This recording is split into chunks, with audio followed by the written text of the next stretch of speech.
Hello, in this video we're going to talk a little bit about classification and phylogenetics. And this is just a review of some of these key concepts. Okay, so our first idea is taxonomy.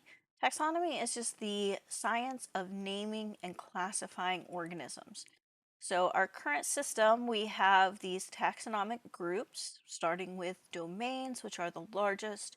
Then we go down to kingdom, phyla, class, order, family, genus, and then the most specific is a species.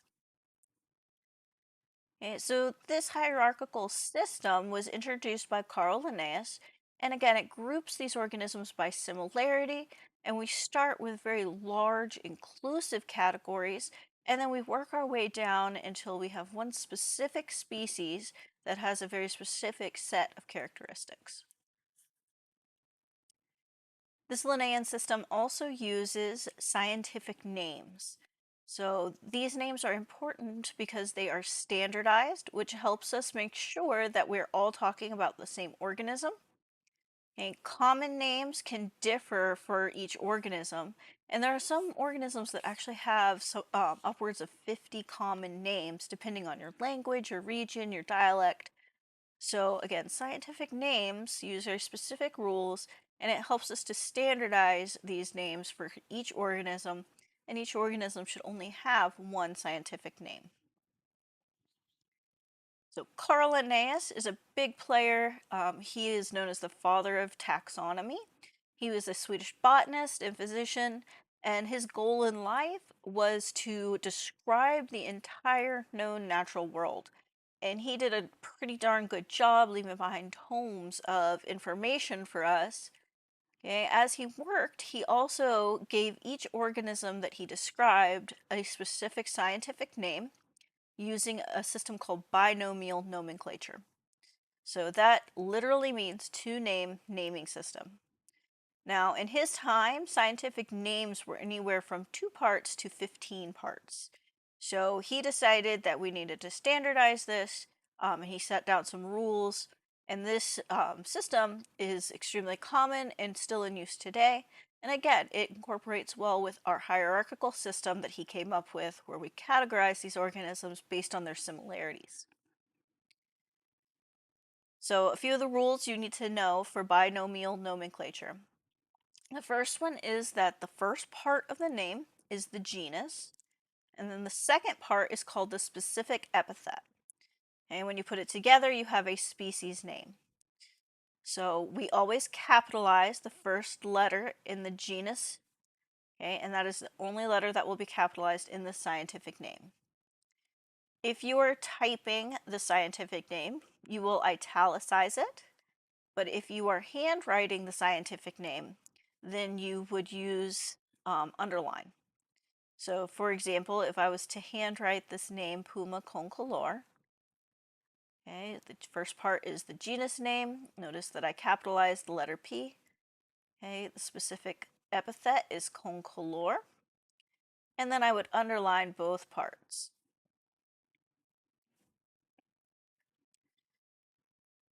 So generally our scientific names, which are in Latin, give us some useful piece of information about the organism.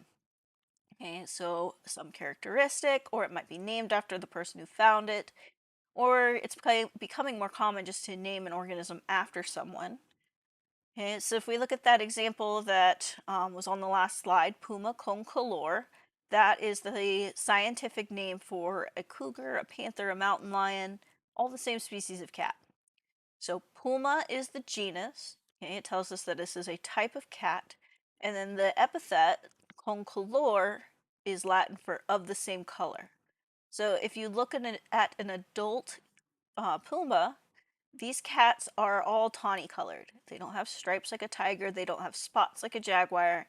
So it's a big cat of the same color. Okay, again, this is telling us about similarities between organisms. So if we look at other big cats, they are more closely related and they're all in the genus Panthera. So again, this shows a similarity. Notice that I have italicized these scientific names, and that only the genus name is capitalized. So we know that these four big cats have a lot in common. So we have Panthera pardus, Panthera tigris. Um, so these guys are all in the same genus. Okay, so here's another example with some canines. So if you're a dog person, okay, our genus is Canis. Canis lupus is the wolf. Canis rufus is a red wolf, okay, highly endangered species. Canis latrans, okay, that is our coyote. So latrans actually means barking or roaring. And if you've ever heard coyotes, they are very vocal. They talk to each other all the time. So it's kind of an appropriate name. They bark constantly. Okay, and then Canis familiaris is our domesticated dogs. All right, so phylogenetics. This is a branch of science looking at evolutionary histories. So we are describing these organisms and organizing living things based on how they are related evolutionarily. Um, if you think about evidence for this and how we support these hypotheses, we use a lot of DNA evidence. We sequence DNA, we sequence proteins, and we see how similar that genetic material is to help us put together these trees. So a few basics here, okay? First one is remember that our phylogenetic trees are always a hypothesis. So these are going to change. As we collect more data, as we find more information, this hypothesis may be supported or it could be rejected. But either way, phylogenetics is a constantly changing field. So on these phylogenetic trees, we have these nodes or branch points. Okay, so this shows us a common ancestor, but this is also a site where speciation has happened. Okay, as we move down these lines, okay, these branches, we see an evolutionary lineage. So remember, these are organisms through time. So each time we look at one of these spots, there's a lineage, a population that was in existence, and then we'll have another generation of that population. Okay, at the very end, we have our taxa, so this could be a species, a genus, a group, a category. So some group of organisms is at the end of our tree.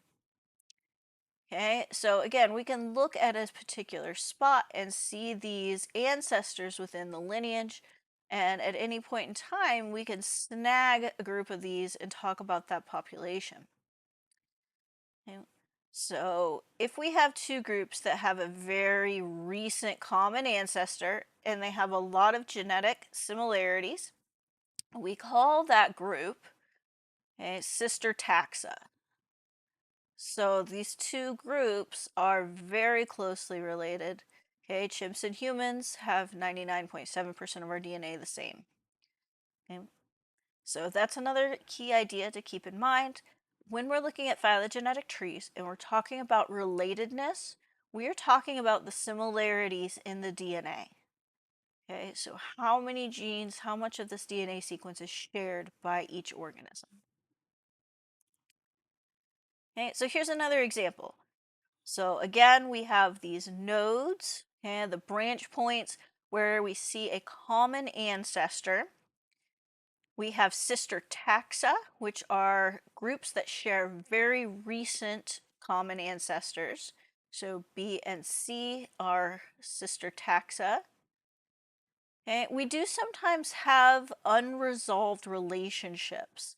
So if you ever see this comb-like structure, so like the teeth of a comb, where we don't have kind of this branching pattern we see at the very top with A, B, and C, okay, this comb is called a polytomy. And this is where we see unresolved relationships. We're still researching and figuring out those situations.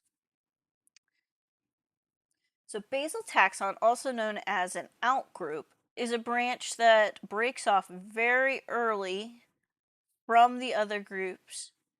Okay? They often have a lot of ancestral traits and can be used almost like a control group or a basis of comparison for the rest of our phylogenetic tree. So when we're finding common ancestors on a tree, and we want to look at two particular groups, and then we follow these lineages backwards. So you trace these lines backwards on the tree until you find where they branch first. So turtles, lizards, and snakes, these two groups. And we can again follow these lineages back until we find this common ancestor at this particular node. So the closer to the end of the tree, okay, the closer to the taxa the common ancestor is, and the more related those organisms are. So again, think about this kind of like a family tree. You might have siblings on the end here, but then crocodiles might be a cousin because they're less related. Okay, this lizards and snakes might be a second or third cousin. So the closer that common ancestor, the more related the organisms are. All right, so a couple of quick practice. Okay, we can think about an example of sister taxa on this tree. So I'll give you a minute and you can think about 3 examples of sister taxa on this tree. Okay, so one example is bird F and I. So these two share a very recent common ancestor. Another example is bird B and E. Okay, again, these guys share a recent common ancestor. So, and then H and K are also sister taxa. Okay, we can think about the nodes and the common ancestors. So, which bird is a common ancestor to E and J? So, if we follow these nodes back, okay, we have bird E here. Okay, so we follow this around, go J, this first node, not yet. Okay, so B is the common ancestor for E and J. I'm going to put a star on that one. Anyway, let's think of another one. Who is the common ancestor for bird F and K?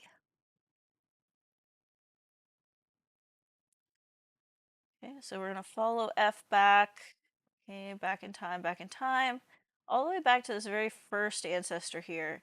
And we're going to see K is on the other side of our phylogenetic tree, so to find an ancestor that also branches, okay, we have to come back to A.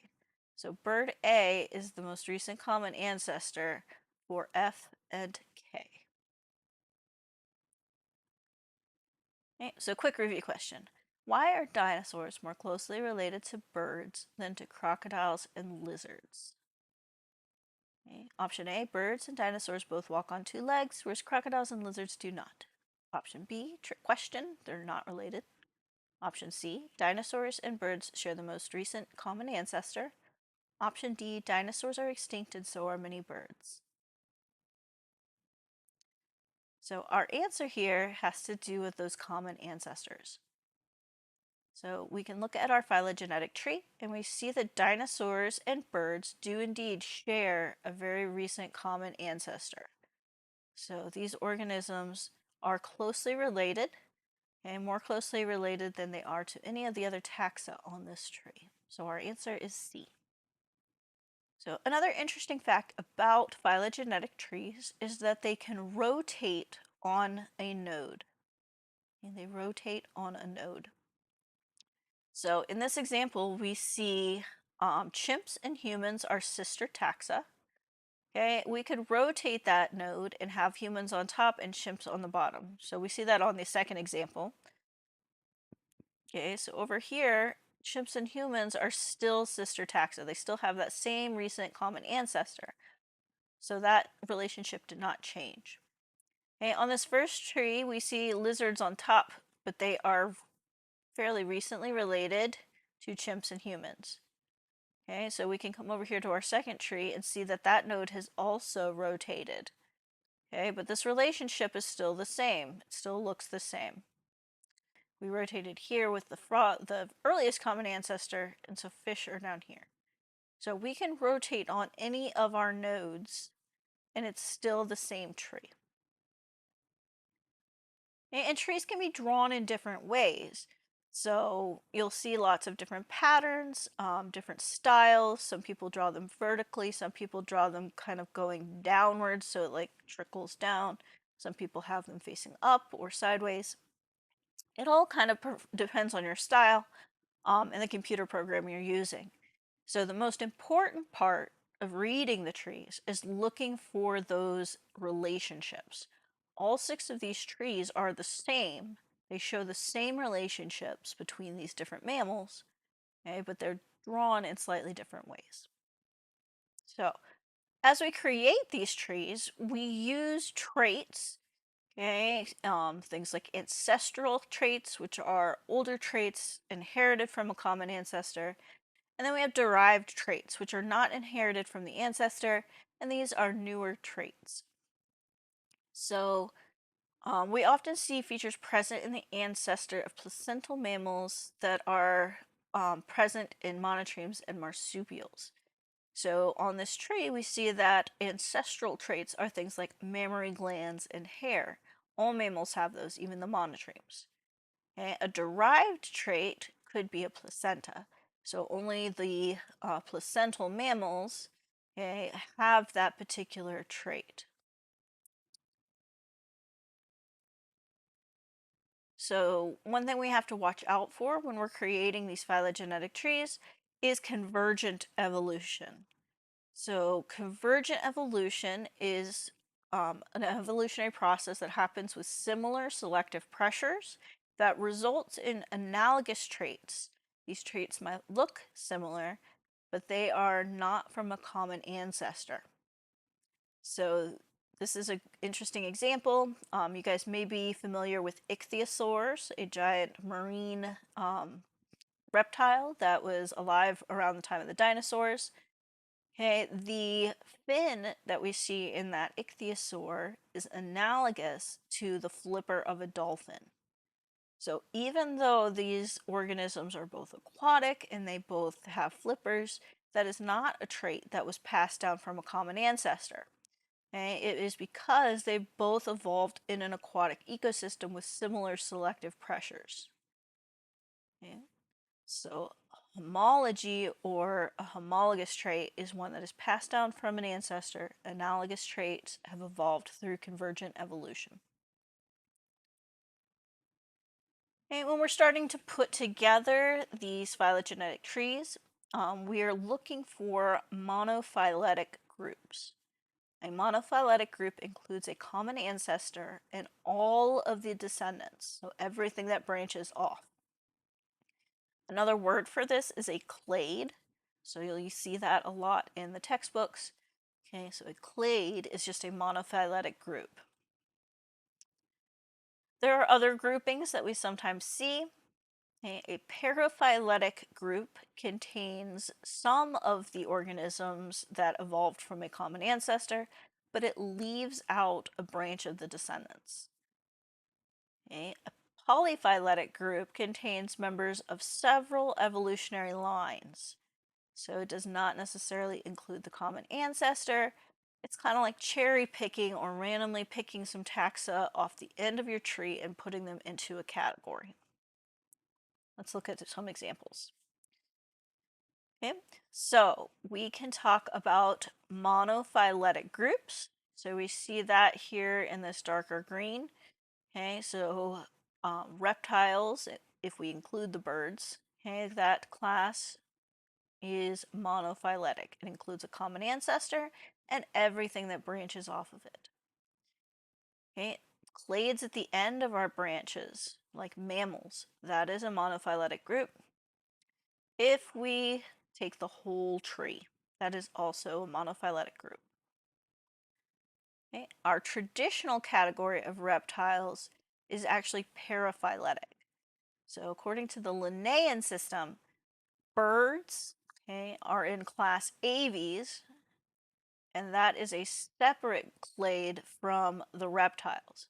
But we see that birds share a recent common ancestor with dinosaurs, which means that if we take all of these guys, the turtles, the lizards, snakes, crocodiles, and dinosaurs, and we leave out the birds, it's paraphyletic. Okay? Polyphyletic excludes recent common ancestors and kind of cherry picks off the ends of our branch. So if we think about the trait of endothermy, okay, having the ability to maintain one's body temperature from inside. Birds are endothermic, and so are mammals. So if we tried to create a clade called endothermy, okay, it would be polyphyletic because birds and mammals have evolved endothermy separately, okay, due to convergent evolution. It's a polyphyletic group. All right, so last idea I want to talk a little bit about are these branch lengths. So as we think about our branch lengths, okay, it depends on how the tree was drawn, whether it's actually to scale or if it's more of a rough sketch. Okay, so these branch lengths are often not to scale. So if you ever see your instructor just sketching out a tree on a board or in a PowerPoint, okay, generally those are not to scale and the branch lengths show relatedness, but they're not showing time, they're not showing genetic change. Okay, this tree, although my scale is missing off the bottom, okay, this one shows the length based on genetic change. So we see that the short lengths between humans and mice means that there are few genetic changes here. Okay, branch length of humans versus fruit flies. Okay, fruit flies have this huge long line. There's a lot of genetic changes between a Drosophila and a human. So sometimes branch length can represent genetic changes. Sometimes we see that these indicate time. So if we look again at our scale down here at the bottom, there are time frames. So generally, when you have something specific like that indicating time or genetic change, you'll have a scale or an axis that'll show you the changes and what to look for. Okay? And how do we get that information? So genetic changes and even the time frames are often devised using molecular clocks. So we are not just guessing. Okay, we are looking at mutation rates and how these organisms mutate and change over time. We can calculate using some mathematical models roughly how long it takes to build up a certain number of changes in the DNA. And that can give us an idea of divergence time. So, how long things take to diverge and become what they are today compared to something else. Okay? So, we don't always see this pretty linear model like in this example. Sometimes they're all over the board. There's different types of models, different types of patterns. Okay, but you guys just need to know this idea of a molecular clock. It uses the rate of mutation, these constant rates of evolution, as a way to determine how long it takes for organisms to evolve and diverge. All right, so this is a phylogenetic tree of the 3 domains of life. So in this course, we're going to focus on these 3 domains, and for about half the class, we're going to go through the evolution of these organisms, most of the ones on this tree, and we're going to talk about a little of their evolutionary history, the characteristics of those organisms, and how they are related. All right. In this video, we talked a little bit about the traditional classification system devised by Linnaeus. We reviewed scientific names and some of the basic rules to create a scientific name and how to write them. And we talked a little bit about phylogenetics and cladistics.